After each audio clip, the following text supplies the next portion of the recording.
Hello and Pull welcome yourself to together. Catholic. Pull yourself together. Hello and welcome to Catholic Unscripted. I'm Katherine Bennett. I am Mark Lambert.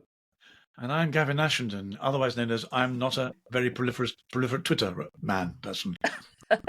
Okay, right. So thanks, Gavin. Hello, Sure. Gavin the and Mark. audience into our conversation. Yeah, before we drawing start them in. recording. Yeah, Absolutely. Just what we haven't don't know about recorded Twitter, the audience doesn't want to know.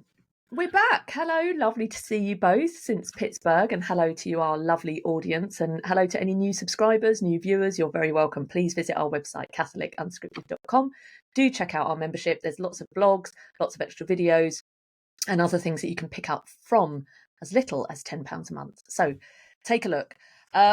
So we said we'd meet today, didn't we, to have a little debrief about our time in Pittsburgh at the Catholic Identity Conference, which we will do in a moment. But we'll begin with news hot off the press, which is that Pope Francis, yes, that's Pope Francis, everybody, has announced 21 new cardinals in the upcoming consistory, including controversial, I must say, Father Timothy Radcliffe. This is just come out today, hasn't it, Mark? What can you tell us about this? First of all, can you tell us about these appointments and also how many appointments Francis has made, let's say, by comparison with Benedict XVI before him? Yeah, sure. So this is 21 new cardinals he's made. We knew this was going to happen. We knew this consistory was going to happen. The consistory where the cardinals will be made will be in December, on December the 8th. And I suppose it's been a cause of concern for Catholics throughout the world, really, in terms of the fact that the Pope, there's this idea that Pope Francis is stacking the Council of Cardinals so that he gets the result from the next papal, election, which is obviously something at this period of any papacy. So it's not disrespectful. It's just normal that, as the Pope reaches the grand old age that he's at, people start looking to, towards what will happen with the leadership of the church. So for me, I can't help but feel a bit disappointed that it's so extraordinarily cynical, some of the appointments that the Pope's making. But perhaps it's not as bad as some people think. Since his election in 2013, Pope Francis has created 142 cardinals from 70 countries at 9 consistories. So there's a document that was issued, I think, by Pope John Paul II called Universi Dominici Gregis, which sets out a voting limit of 120 cardinals. But that has regularly been exceeded anyway. So, but you can see that we're pretty packed now at 140, whatever way you look at it. The last consistory was in 2023 on September the 30th, and that gave us cardinals including Pier Battista Pizzaballa, which is an interesting name, Pizza Ball, who's the Latin Patriarch of Jerusalem, who's a really good guy. And a lot of people are, as far as we know, from what we can see, he seems to be really a good cardinal. And also Cardinal Stephen Chow of Hong Kong. And then, of course, you had Victor Manuel Tucho Fernandez, who's now the prefect for the dicastery for the doctrine of the faith. One of the interesting things is that one of the cardinals is 99. So you kind of think, so he's already out of the game because you have to be under 80 to vote in the papal conclave. But that's obviously just a thank you to him. So, it's early doors. We haven't really had a chance to have a look into all these names in any great detail, but it'd be interesting to see what's he saying thank you to him for. The other interesting name on the list initially, as you look at it, is Father Timothy Radcliffe, who is a really controversial Dominican friar from England. And for me, this is really embarrassing, really, for the Pope, because it's just real openly saying where his agenda lies. Because Radcliffe has been on the periphery of the English church for years and years and years. And he's actually spoken about by Father Aidan Nichols, who was a Dominican, in his recent memoirs, as someone who is an outlier, as someone who's got a radical position, part of that 60s sort of, heterodox theological group who were pushing the boundaries. And that's really what he's most known for. He's most known for being pro-homosexuality. He wrote an article in the Tablet which said that God does call homosexuals to the priesthood. They're among the most dedicated, impressive priests that I've met. And that was in 2005, after or just before, he actually did this just before the Vatican released a document reaffirming the ban on admitting men with serious homosexual, deep-rooted, I think is the words in the document, homosexual tendencies into seminaries. So, and Radcliffe made a point of objecting to the ban. I mean, obviously, you can see that he's backing on that particular side. And although he's reaffirmed church teaching on gay marriage, he also contributed in 2013 to the Anglican Report on Human Sexual Ethics, where he argued that homosexuality was to be understood in the light of Christ's gift of himself in the Eucharist, stated that not every marriage is fertile, and that surely it is the kind of healing words that we offer each other. So basically, fundamentally, I mean, I could go through lots of different stuff. He was a celebrant at the notorious Soho LGBT masses in London, and he's been on that edge of that progressive edge his whole life, really. But what my main problem when I've considered this and written about it before, he's been invited to things like the Flame event in the UK. He's been a speaker there, which is the big youth event that the Bishops' Conference put a lot of store behind. And what you've got here is you've got someone who is fundamentally undermining Catholic teaching on a number of issues, and he's being given more prominence in the church. So it just gives this schizophrenic, perspective to everything that we're trying to do in terms of passing on the gospel message because we believe it's the truth. Is it the truth or isn't it the truth? Well, actually, you can kind of pick and choose. All right, these things are doctrinally defined, but we're just going to ignore them. And look, here's someone who's a cardinal who believes completely the opposite. So it's another move for me, another move towards dissent, another move towards confusion, and just greater problems within the church, unfortunately. On the sunny side, just before I finish, he's 79. He'll be 80 in August. So he won't be able to vote as of next August if anything happens to the Pope between now and then, God forbid. And, he's not going to... It seems to be a thank you for... The Pope's had him in there engaged in the synod process, hasn't he? And he's been going around the country speaking about it as well. We know he was at my diocesan cathedral, Brentwood Cathedral, quite recently. So there you go. That's the news so far. As Mark says, Gavin, we haven't had a chance to look at all the names, and I'm sure this is something we will revisit again. But do you want to add anything either about this this notorious Father Timothy Radcliffe, or your thoughts then, the implications of this as we lead up to the inevitable papal conclave? Kind of. I'm aware that people have been trying to get us cancelled for next week because we've been underappreciative of the Pope, and so I've accused myself in the dark hours of the night of suffering from Pope derangement syndrome, in the same way that people suffer from Trump derangement syndrome. I say, look, Gavin, you're ill. You're praise the Pope. And I have to say, let me say, the other day the Pope took on the Belgian Parliament about abortion, and in the most uncompromising words expressed the Catholic faith. And they got very cross with him. And I thought that was really wonderful.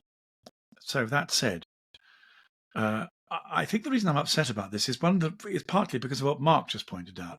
If you wanted to have a retired Dominican and you wanted to give them a cardinal's hat to bring a greater depth from England to the consistory, then you choose Aidan Nichols. Father Aidan Nichols is a really wonderful man in every way. His life of prayer, holiness, Dominican learning, the great restraint of his own autobiography. I really sort of fell in Christian love with Aidan Nichols when I read his work, having known a bit about him. I know about Timothy Radcliffe. I've been following him a long time. Anglicans use him all the time. He has the capacity to stop me becoming a Catholic.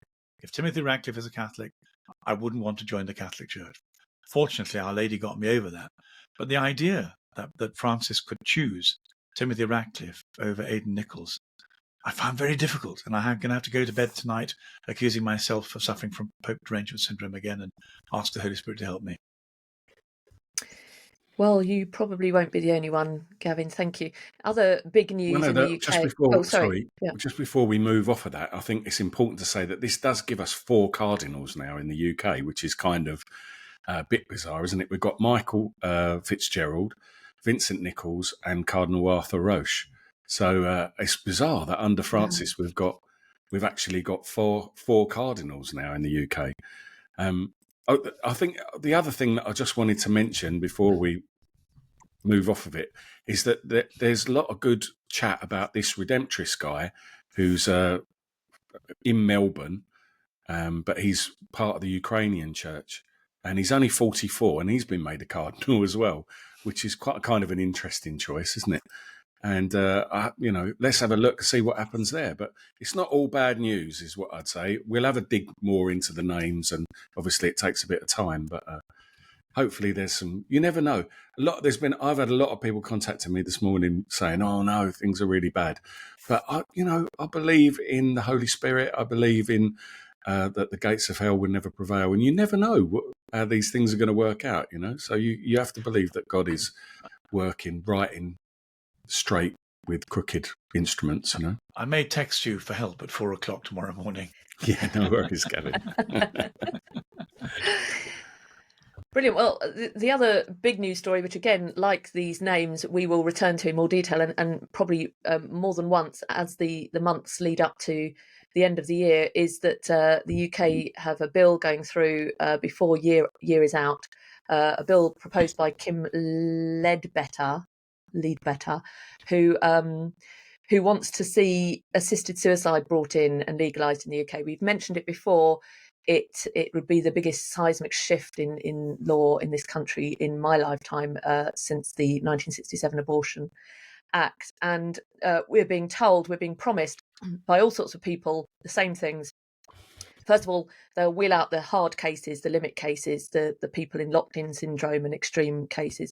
And they don't want mentioned the cases in Canada where people are choosing assisted suicide when they can't afford ramps for their house, or teenagers with depression are being offered assisted suicide. They don't want to hear about those cases. They're assuring us that this will be completely safeguarded, that there will be absolutely no limits and boundaries pushed.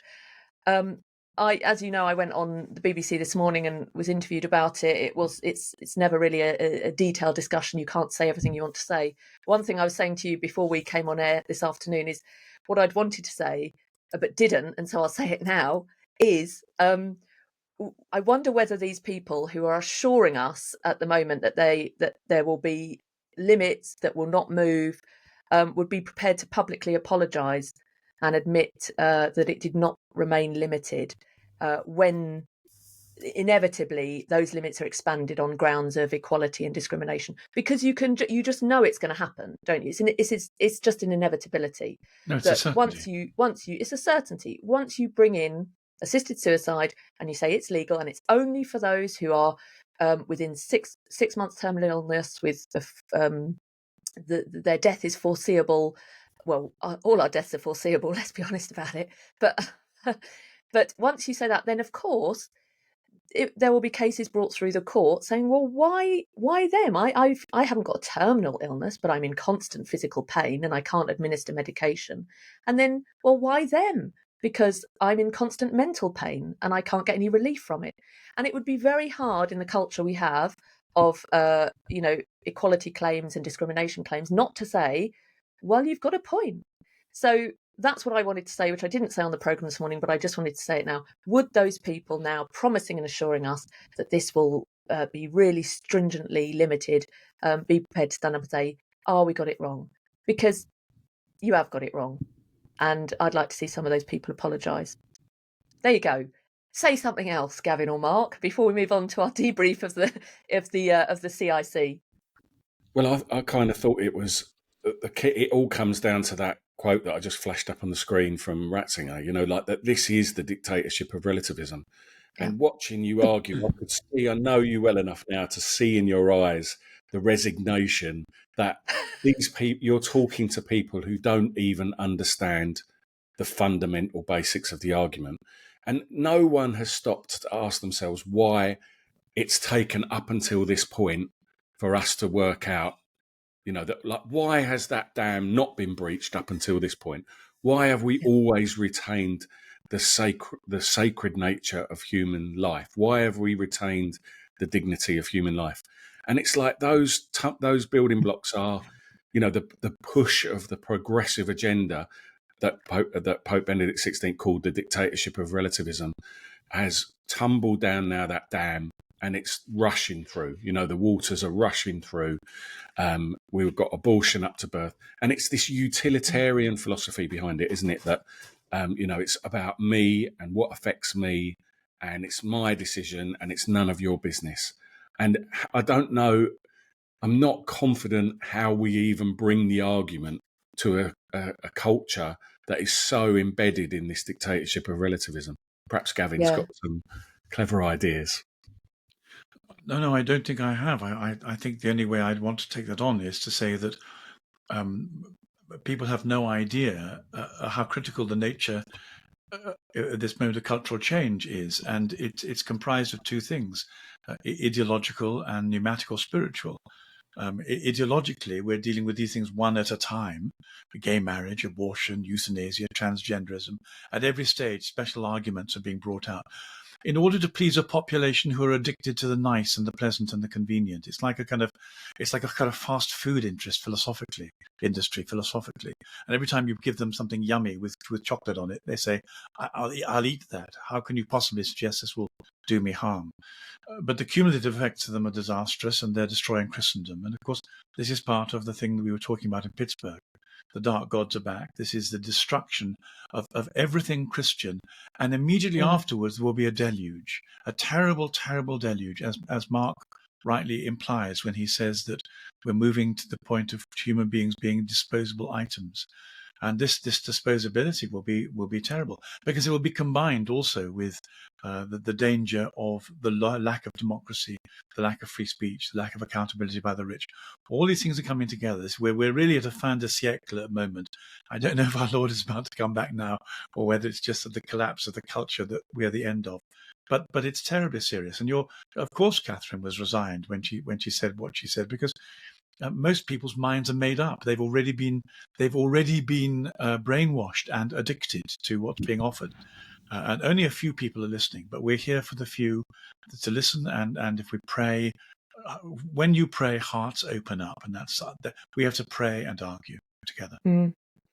Yeah, definitely there is that frustration, and resignation isn't quite right, but that sense of trying to talk in sound bites for a programme where you have 4 speakers over 10 minutes, you can't say anything meaningful, and you know that really what you have to do is unravel hundreds of years of history to understand why we've come to where we have, how we've come to where we have, how we look at the human person, and the inherent value and dignity in suffering and meaning in suffering, and all of that has to be examined before we can really come to any conclusion. So you end up making consequentialist arguments. You end up saying, well, isn't it terrible because what will happen is vulnerable people will choose assisted suicide. It will be terrible for the disabled and the elderly, and we have a problem with care home costs, and these need to be addressed. And you think, those aren't really the issues. It's to do with the value of the human person. But you're just going to try and say anything you can to get people to see reason, to see that actually this is a disaster. Once you cross that Rubicon, that's it. It's like abortion. Abortion will be safe, legal, and rare. It's not. Not only is it not rare, but there are people now celebrating abortion when it was described as the lesser of two evils. So once we cross that Rubicon, we know, we just know it's going to happen. In the UK, it's desperately sad. And politics is always a choice. So Keir Starmer Labour Prime Minister will throw his hands up and say, there's nothing much I can do about the migrant votes. There's nothing much I can do about the NHS, the black hole in the economy. There's nothing much I can do about this. What are you going to do? You know, and then. But he does seem to be able to push for things like reforming the House of Lords. He does seem to be very good at finger wagging about Selling smoking. off islands.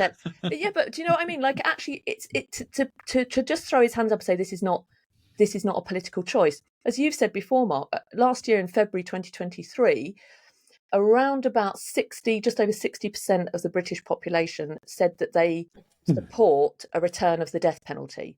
You won't see that being billed. You won't see a bill asking, well, the public favour it, so let's put it through. Why not? Because it's already decided that this is not something that is good. The law should be pedagogical, and we don't want to push through a law that says this is what we do, that we end the lives of prisoners. And yet on this, it's just, well, the public opinion polls have changed. There's now 65% in favour. What am I going to do? Let's just put it to the vote. So it is definitely frustrating. Yeah, it is frustrating. The Chagos Islands thing was, we're actually ceding sovereignty to China, as far as I can see. It's absolutely terrible. But I was thinking of Matthew 7:6, where, so perhaps rather than resignation, it's laying pearls before swine, isn't it? What's the point in having this argument if they don't even understand those fundamental points? And I think drawing the parallel with the death penalty is absolutely the perfect parallel, because if this is about public opinion, it just makes me so sad. And that little funny humanist guy, Cox, Robert Copson. Whatever his name. No, not Robert. Yeah, I just think Andrew he Copson pops up on there with sort of any pro-death, pro-heresy. Leave it to the humanists. I mean, he's just. You can guarantee what side of any argument he'll be on. It's the pro-death, pro-Satan, God love him. I know. I would just quickly before we go to talk, as we've said we would, about the Pittsburgh conference. If anybody watching hasn't yet seen Better Off Dead, it's a documentary that you can find on BBC iPlayer. It was presented by Liz Carr, who is author and disability rights activist, and it's just brilliant. If you want to watch that, log in and watch it. You might need an account, and you will see the horror of what we're dealing with here. I think she does a fantastic job, and as she says, she is going to be amongst those vulnerable if this law is brought in. So her argument's not Christian, but it's a frightening glimpse of the future. So do take a look at that, Better Off Dead. There we are. And so, as promised, we three were at the Catholic Identity Conference in Pittsburgh just a week ago. Was it only a week? It feels like forever once we've landed and got back to normal life. But it was really a phenomenal experience. It's organised by Michael Matt of The Remnant, who gets quite a lot of criticism. And Mark, perhaps I'll come to you for some commentary on that. We were speaking as a three.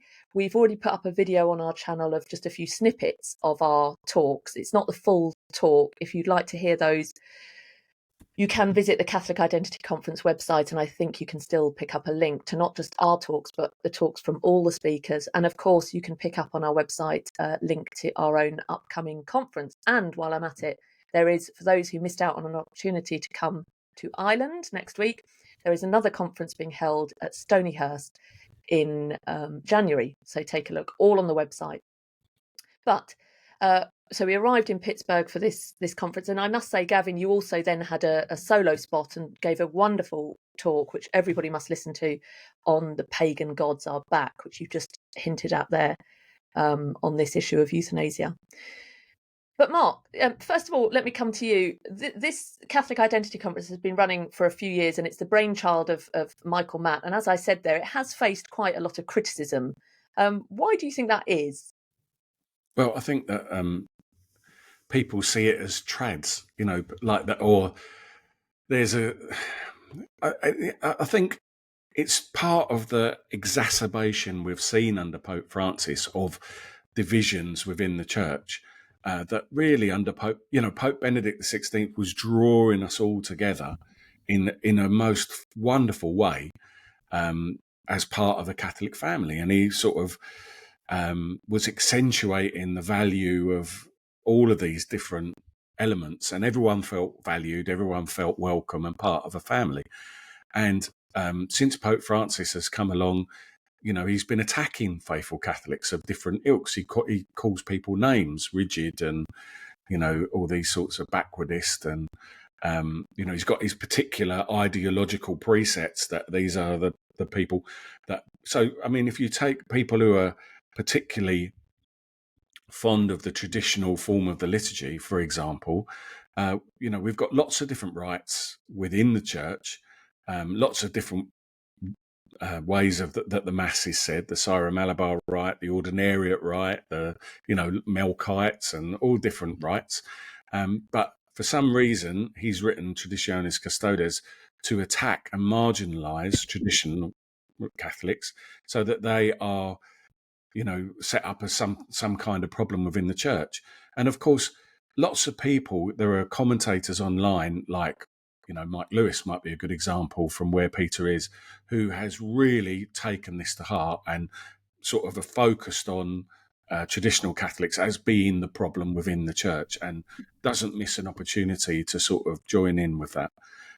So I think that's one of the reasons why, these people, I say these people, we were there, and we're all going to give up. They were our people. It's our people. There's nothing strange or intimidating, or it's wonderful, because this is the universality of Catholicism, is that this is our family. And when you're together with faithful Catholics, people who believe what the church teaches, you're at home. You feel at home. You feel that you're, and we said this, Katherine, when we were in Malta, didn't we? You just feel like you're in the culture, is the Catholic culture, and you feel like you're at home. And to rock up at the Catholic Identity Conference in Pittsburgh, you just were among friends, among family, and it was just fantastic for us. So I think that we need to work more on leaving aside these divisions. And that's one of the big things that Michael Matt concentrates on. His tagline, which he was saying, has gone around the world now, is unite the clans. And that's what, we're not all loonies fighting against each other. What we are is Catholics who love our faith, who love our heritage, and who love our culture. And we're in every country, and we take it seriously. As C.S. Lewis said, the only thing you can say about Christianity is that it's not meaningless. It either means everything or it means nothing, but it's not, it can't be of mediocre meaning, sort of thing. And that's what I think Anthony, from Avoiding Babylon, said on the first night I was there. He was chatting to me and saying when he realised how brilliant the Catholic faith was, he just wanted to drink the whole cup to the bottom. He wanted all of it. He wanted to embrace it and to be Catholic. And that's what this is all about. This enterprise is all about. And if we immerse ourselves in the treasure of our faith, it can only help us and feed us. And so the Catholic Identity Conference was an immersion in what it means to be Catholic. And that is the joy. It was so positive, so joyful, and such a brilliant experience for the three of us. I'm sure you'll agree. Yeah, it was exactly that. It was really joyful, really lovely people, really ordinary people, fellow Catholics. We spoke to many people. They came and approached us. They'd been watching us, which was so humbling, wasn't it? To go across the world and just mill around in the crowd, just grateful to be there, and have people say, "Hey, it's Katherine, it's Mark, it's Gavin." It was just wonderful. And on that, I didn't ask his name. There's a guy who said he watches and he lays floors for a living, and he's got his headphones in and he's laying his floors and he loves listening to us. So big shout out to you. I didn't ask your name, but I hope you're enjoying your laying your floors and listening to us as I speak. Sharon, we met. Thank you. She was very, very kind and invited us back again and said, "You'll always have a home here." Dan, who took us to the bar and bought us a drink. There were so many people. Thank you to all of you who came up and spoke to us, told us that what we're doing is important and of value. And we just really found the whole experience very, very encouraging and hopeful. And you said there, Mark, about this view of the traditionalists and this rigid traditionalists, and people do have this view, and they're elitist almost, and there's a group who don't, if you're not like this, you don't belong.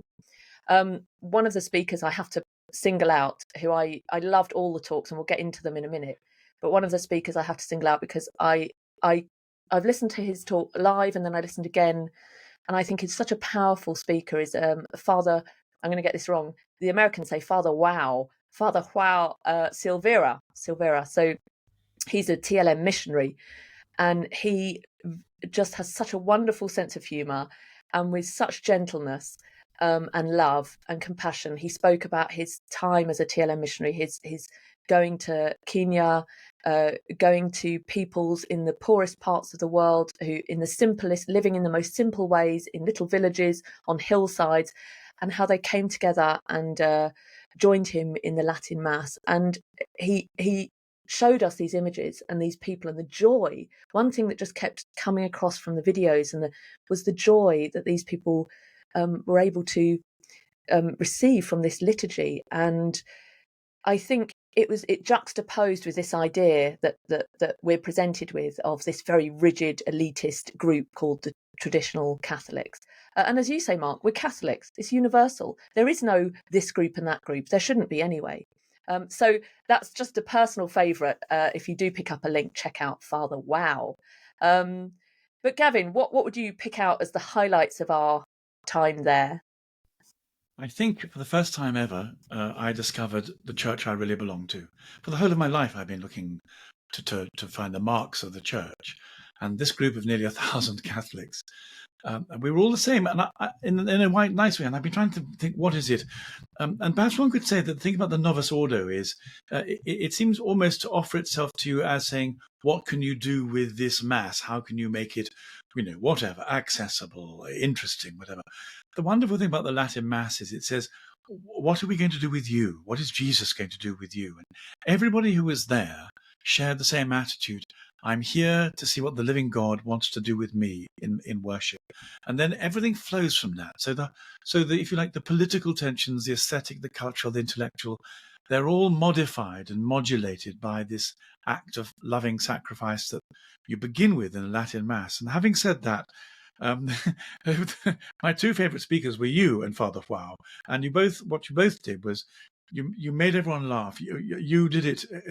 I don't want to embarrass you, but there was a point where Mark and I were sitting next to each other, and I was clutching Mark's hand with delight, crying with laughter, just saying, it wasn't quite the Mount of Transfiguration, but Lord, how good it is to be here, because it wasn't that you were making people laugh for the sake of it, but what you were doing was through laughter, disarming them so that they could hear the truth in a very, very profound way.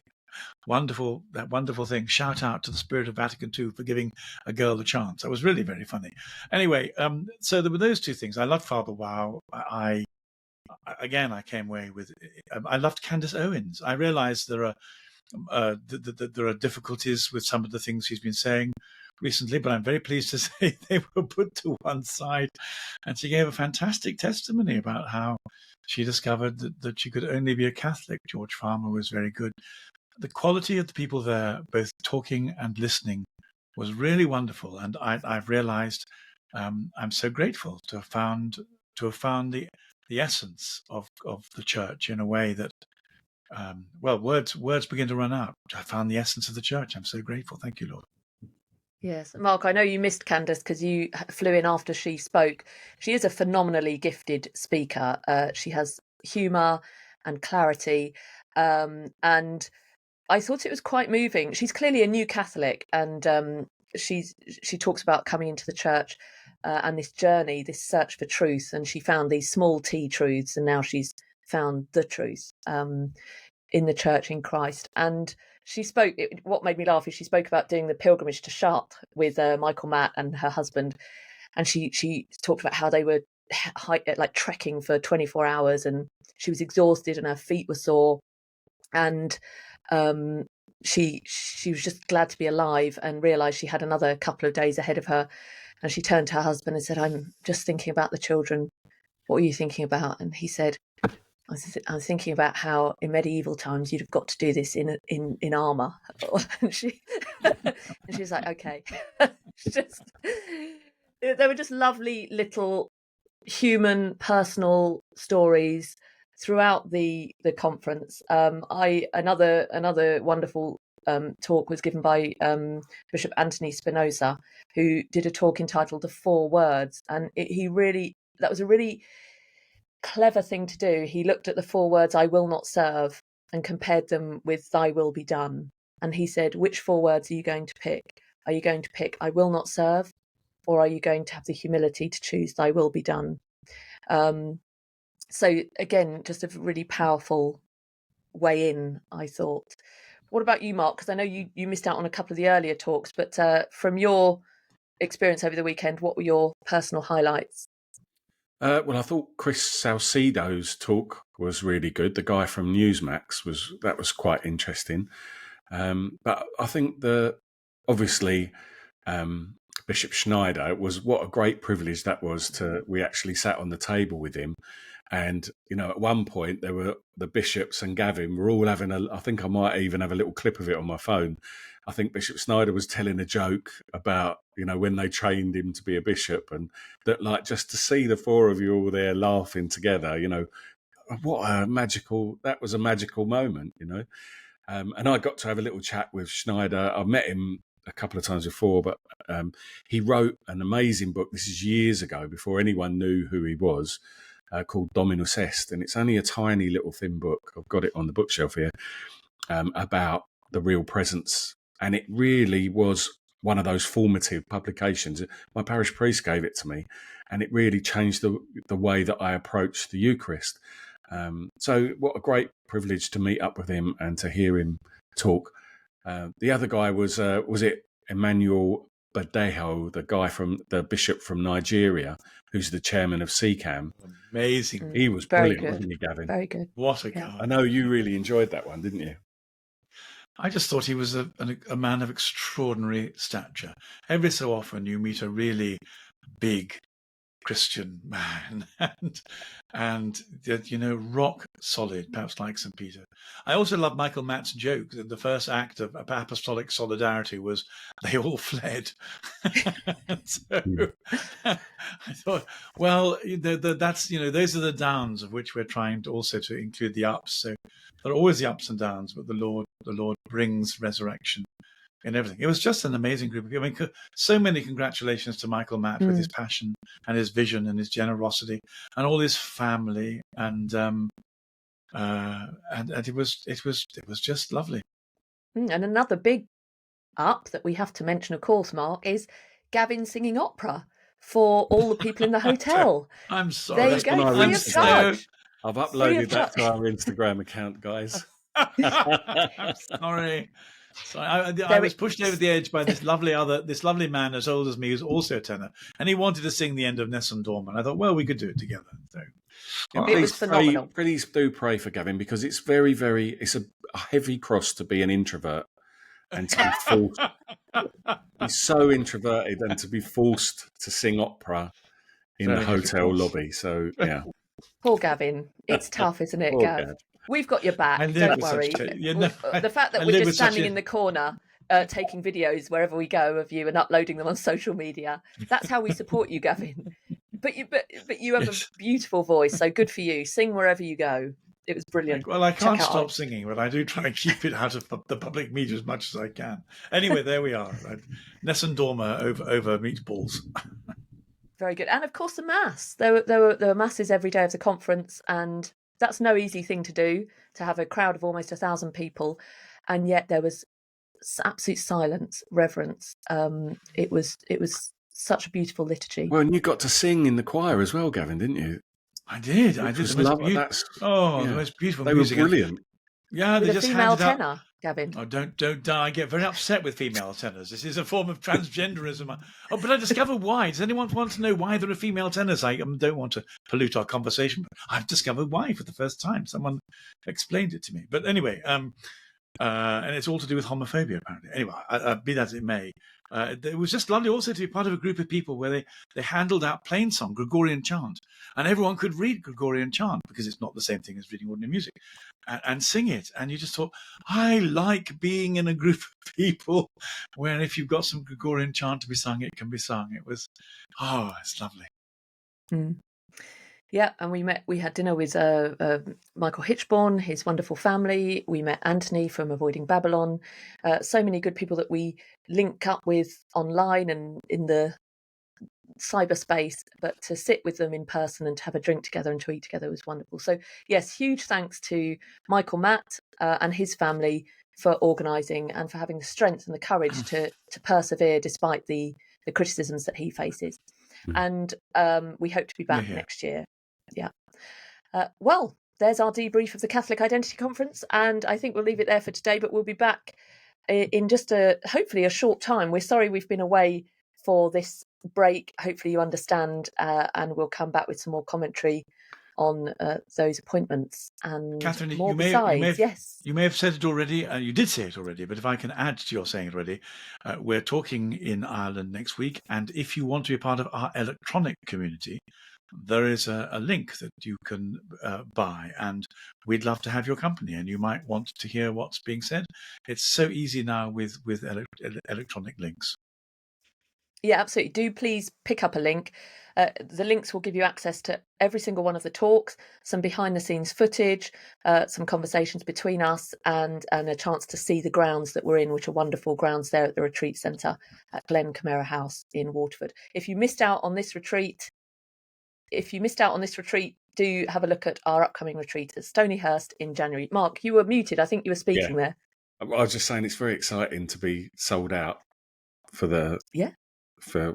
that's great. So thanks everyone who's coming. Really looking forward to seeing you. Looking forward to seeing you. Absolutely. Very much. Yeah, we are. But for now, thanks for watching. I'm Katherine Bennett. I'm Mark Lambert. I'm Gavin Ashenden. Vincero. Helps. Was he going into an Italian accent for his own name? Sing us out, Gavin.